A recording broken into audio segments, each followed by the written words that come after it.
So I'm going to introduce you to yogic neuroscience, and I'm going to tell you why this is going to be the best thing for your health. This is going to leave you without any body fat, like I've hardly ever had for the last few years. It's going to make you feel blissed out like a yogi, like you imagine sitting on the bank of the Ganges. And this is going to make you focused and powerful in whatever career you're in. So let's break it down. What is yogic neuroscience?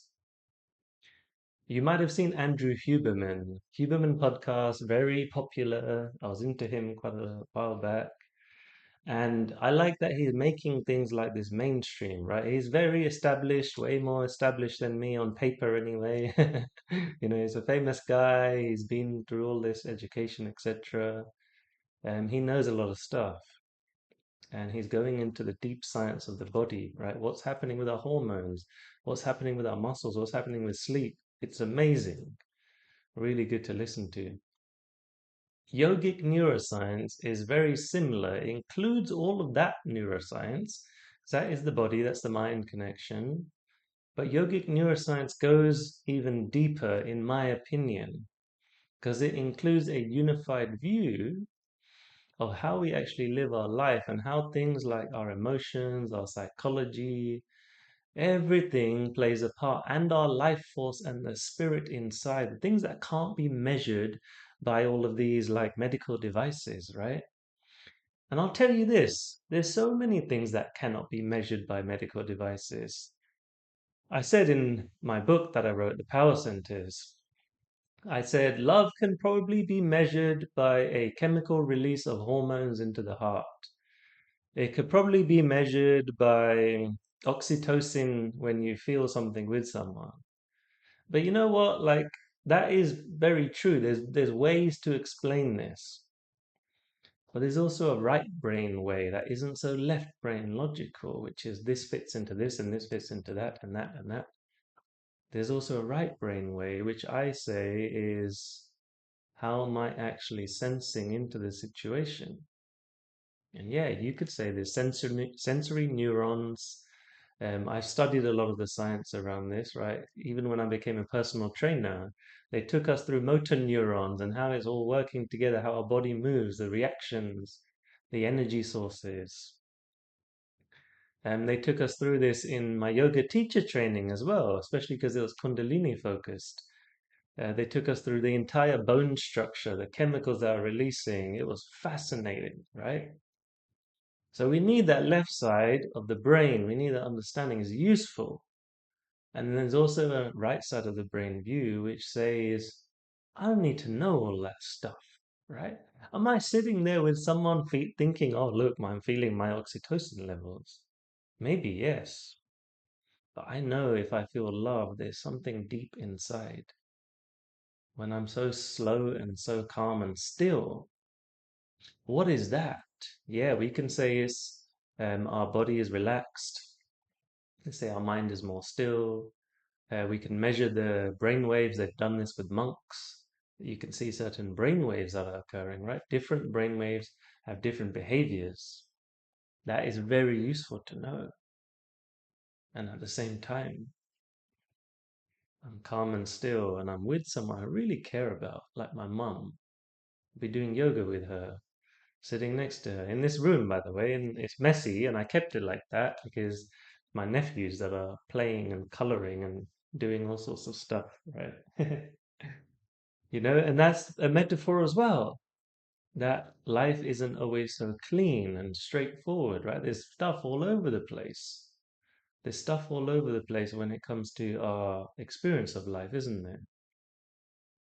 there? Like the things that I've learned about my health, the things I've gone through in these last 15 years, bodybuilding focused, I know how to build these muscles. They're not as big right now because that's not been my focus, right? But when it was, I learned all the science about it. Right? What's going on? How does it build? How much proteins and carbs do I need? How do I get the mind in the muscle, which I would argue is the most important part. So there's a whole connection that is a physical part of us, there's a mental part of us in yogic neuroscience.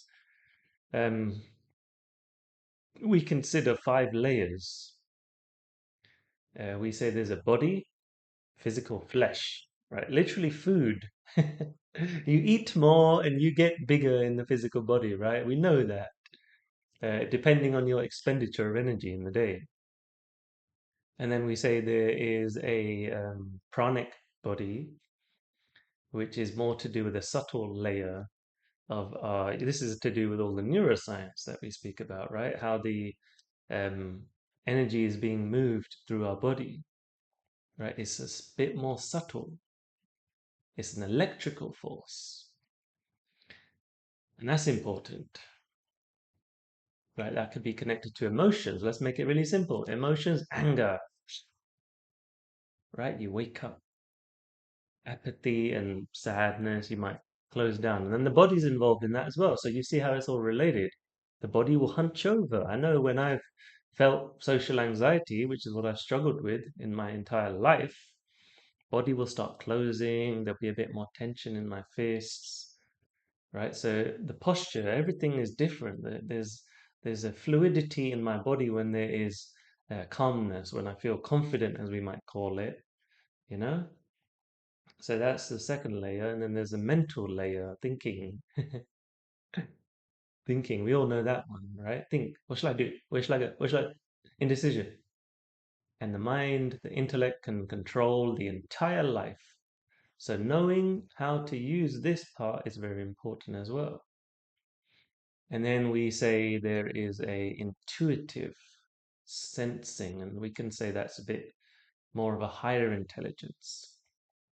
And then we say there's a bliss body, which I won't go into in this video, but maybe I will another time. Bliss body. So, to go back to what yogic neuroscience can help with, to do with your health and your confidence levels, it helps because it contains the yin and yang. You know, you see that cool sign, yin and yang, might get a tattoo of it, you know. It's really the embodiment of us being in a, I wouldn't call it balanced, because balance is like this and that, and then this and a bit of this, bit of that. But we can use the word balance, right? Instead, I'll say balance as a way. Let's say you're trying to balance something, and then you finally open the keys to a door because of that balancing, right? So that balancing enables you to open a door. If it's not balancing, it's a bit hard to, your hand's shaking, right? So you can't put the key in the door. So balancing, the whole yogic postures and asana are not for, hey, let's look good and be flexible. That's a bonus, right? I look pretty good. And I'm not very flexible, but I look pretty good. But the whole purpose of that is to allow us to be stable so that we can enter new doors. So your hand stops shaking, metaphorically and physically. And then you can enter into a state, right? Which is what we can call balance. Um, and really, the deeper word, the English word for balance, doesn't really fit to what the real word is, which is unity. Unity, right? This is what namaste means as well. Right? Why do you think there's a whole thing of like put left and right together? Because they become one. That's where we're trying to go with all of this. So, balance is the key. Sorry, there's a little sound, and I'm going to keep playing the video just to show you this is real life, right? How can I be in that situation when something's disturbing me? I can be calm. And that's what yogic neuroscience does. So, why does it help with the health? Because if you're in a state of harmony where you're not left or right, you're not split, what happens? You embody this state of presence. Your system goes into equilibrium, homeostasis. Tons of science around this. Tons of science. And if you just try this, you try breathing through your left nostril and right nostril and balancing. It's actually a technique in yoga where you do left nostril breathing, right nostril breathing to balance. You'll notice you do this for 5 minutes. This isn't a theory, right? This is all practical. That's the trainer in me. I don't need you to believe it. I want you to go and try this stuff, right? I'm sure there's a part of you that can feel it and sense what I'm saying, but try left and right nostril, 5 minutes. You'll feel in more of a state of harmony. And when you can do that, your health is better because your hormonal system, your adrenal glands are working differently as well. Your heart is functioning differently. The stomach is digesting differently. You know, the creative centers inside of us are in harmony. We're calmer. I can speak better, right? My throat is clearer. So, on a physical level, on an organ level, yogic neuroscience is the way for me. When I've just focused on the Huberman stuff, it's very left brain and it might be helpful. I've been through many biohacking stages, but it doesn't feel so calm and fulfilling, right, as yogic neuroscience. And there's going to be a lot more I'll be sharing about this on this channel and in other places. But just know this is a great path, right? And I'll give you an example. Let's say that you are at work and you're being asked to speak in front of people, right? We want to be able to train you so that you're able to be in poise and grace in your body, right? Because this was the biggest fear I had forever. How do I be in poise and ease? And the science of yoga means getting up, getting on that mat, practicing the physical postures, right? Every day. I'm not saying you have to do that. I didn't start by doing that. I went to one class a week and I only went because I liked the girl that was going, right? So I hope you listen to my video and that gives you that kind of motivation to say, you know what, let's go. Let's try this. I wanted to just try it, right? Like you try a flavor of something. Posture, stabilizing the body. There's so much going on scientifically. Even you just putting yourself into this posture, or even this, and then when we get our legs involved and the legs are opening, they're forming triangular shapes like the pyramids, right? And they made the pyramids in a way so that it has an effect, an energetic effect, right? So you think about it, you're making these shapes and there's electricity moving through your body, right? And you're in a place of center and your hands are in a certain way towards the sky. There is a symmetry, there's an electrical current that you're directing. That's really what's going on. And I don't know why, but people don't always say that in their yoga classes. Teachers, maybe they're not that aware, maybe they are. But it's like, hey, let's do this flow yoga. Good, but also explain what's really going on. That's what I want to do. I want to explain what's really going on. So so you do this with intent and you get all the real maximum benefits. Not just, hey, I feel a bit relaxed. That's how I used to feel, by the way. I wasn't aware. It took me many years to understand what's going on. Experienced, right? Experiencing it, not from just reading it, saying, oh, look, this was going on. Oh, let me go down that rabbit hole. Let me learn about this. Let me try this. So asana practice, physical posture is so important. That is yogic neuroscience. That is modern neuroscience as well, but just in an embodied form, right? In a practical form. But then there's also breath practices, which I teach, and breath practices, awareness practices like yoga nidra that I teach. Um, and then there's a whole there's a whole other pathway in terms of what you do, your karmic imprint. Your karmic imprint just means what the actions you're taking, how you're speaking to someone. If you speak to someone this way, it's going to have an impact. If you do this action, it's going to have an impact.